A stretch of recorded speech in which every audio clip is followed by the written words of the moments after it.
باپ کی شان دیکھو، سیب کا ایک لقمہ ہی تو کھایا تھا. کیا کھایا تھا؟ مگر جیسے ہی لقمہ پیٹ میں گیا تڑپ گئے، سوچنے لگے کھا تو لیا لیکن کیا جس کا کھایا ہے اس سے پوچھا؟ دوڑ لگا دی اس طرف جدھر سے وہ سیب آ رہا تھا. چلتے چلتے باغ کے قریب پہنچے، دیکھا کچھ سیب کے درخت ہیں، اس کی ٹہنیاں اس دریا میں لٹکی ہوئی. دل نے فیصلہ کر دیا اسی باغ کا وہ سیب تھا. اندر گئے، دیکھا ایک بزرگ ہے نماز پڑھ رہے. قریب گئے، جا کر کے کہا حضرت آپ کے باغ کے درخت کی ٹہنیاں دریا میں لٹک رہی ہے، ایک سیب ٹوٹ کر کے گر گیا تھا، بھوک لگی تھی میں نے اٹھا کر کے کھا لیا، مگر احساس دل میں پیدا ہوا کھا تو لیا ہے، اجازت بھی لی ہے، اجازت بھی لی ہے، جاؤ جا کر کے معافی مانگو، اجازت لو. میں معافی مانگنے کے لیے آیا ہوں، آپ کے باغ کا سیب کھا لیا، معاف کر دے. وہ سامنے جو بزرگ تھے نا، وہ بھی کوئی معمولی بزرگ نہ تھے، وہ بھی اللہ کے ولی تھے. وہ کہا گیا نا کہ ولی کو ولی پہچانتا ہے. سبحان اللہ. وہ بزرگ تھے جو باغ میں، انہوں نے دیکھا یار جہاں لوگ دیواریں کود کر کے پھل کھا جا رہے ہیں، جیسا کہ آج ہمارے سماج میں پتہ چلنا چاہیے گاؤں کے اندر رہنے والے بچوں کو کہ اس گھر میں یا اس باڑے میں یا اس گودام پر وہ پھلوں کے درخت لگے ہوئے ہیں تو دیواریں کود کود کر کے پھل توڑ توڑ کر کے لوگ لے جاتے ہیں. آپ دیکھیں اس بندے نے دیکھا جہاں لوگ دیواریں کود کر کے پھل کھا جاتے ہیں، وہاں پر آنے والا ایسا بھی آیا ہے جس نے دریا میں تیرتا ہوا پھل کھایا اور اس کی معافی کے لیے میرے پاس آیا ہے. سوچنے لگے آنے والا معمولی نہیں، یہ تو بڑا قیمتی ہیرا لگتا ہے، اس کو ایسے جانے نہ دیا جائے، اس قیمتی ہیرے کو کام میں لے لیا جائے. اب کام میں کیسے لیا؟ کہتے معاف کر دیں گے آپ کا سیب، مگر ہماری ایک شرط ہے. اس جوان نے پوچھا کیا شرط ہے؟ تو وہ بزرگ کہنے لگے شرط یہ ہے میری بیٹی ہے اندھی کانی بہری لنگڑی، یوں کہہ دو اپاہج، یعنی میری ایک اپاہج بیٹی ہے، تم کو اس سے شادی کرنی ہے. اگر شادی کرتے ہو تو ٹھیک سے معاف کر دیں گے. اب میں پوچھنا چاہتا ہوں آپ لوگوں سے، اگر ہم سے کوئی غلطی ہو جاوے اور ہم کسی کے پاس معافی مانگنے کے لیے جاوے، پہلی بات تو معافی مانگتے ہی نہیں، ہم تو دادا گیری کرتے ہیں. کیوں؟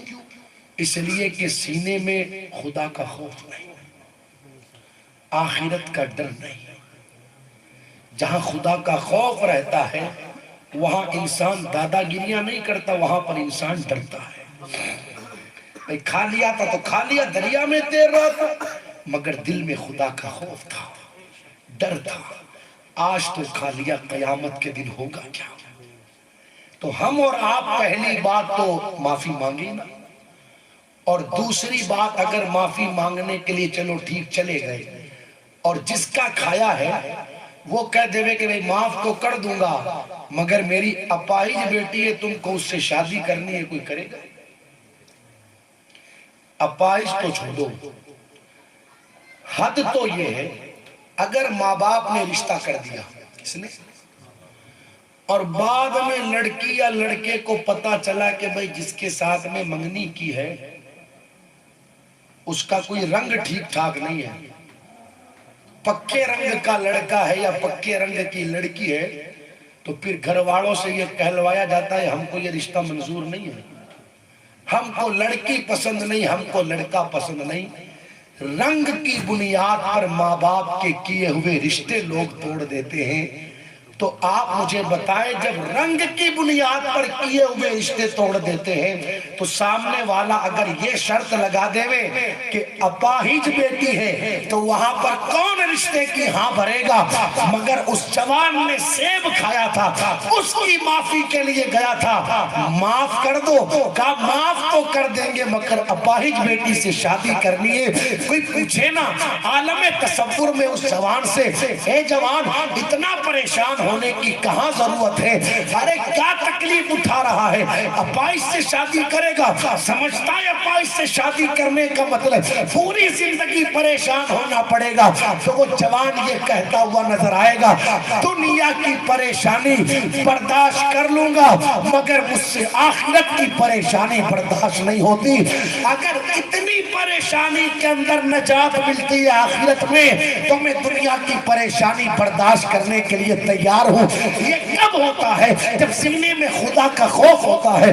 یہ کب ہوتا ہے؟ جب آخرت کا تصور ذہن میں رہتا ہے۔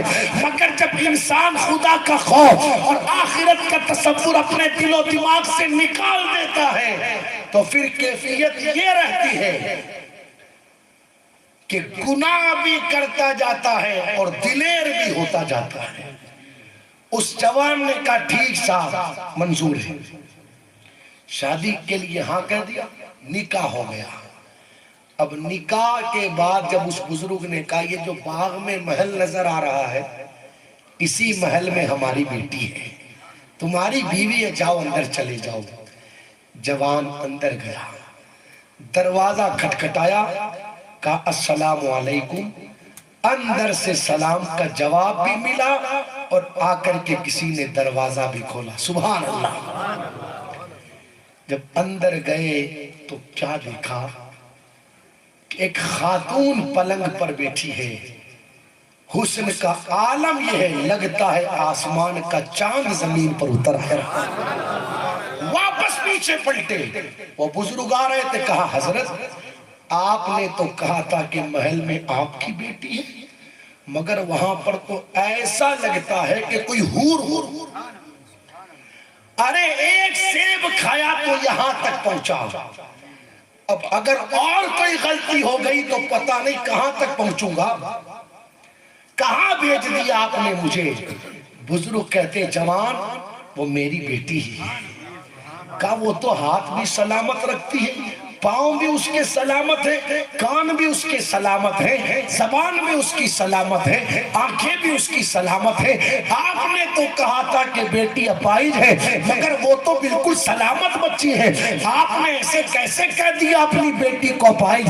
اب سننا، بزرگ کہتے ہیں بیٹی کو اندھی اس لیے کہا تھا کہ آج تک میری بیٹی نے حرام نہیں دیکھا ہے، کان سے بہری اس لیے کہا تھا آج تک بیٹی نے حرام نہیں سنا ہے، پاؤں سے لنگڑی اس لیے کہا تھا آج تک بیٹی حرام کام کی طرف چل کر کے نہیں گئی ہے۔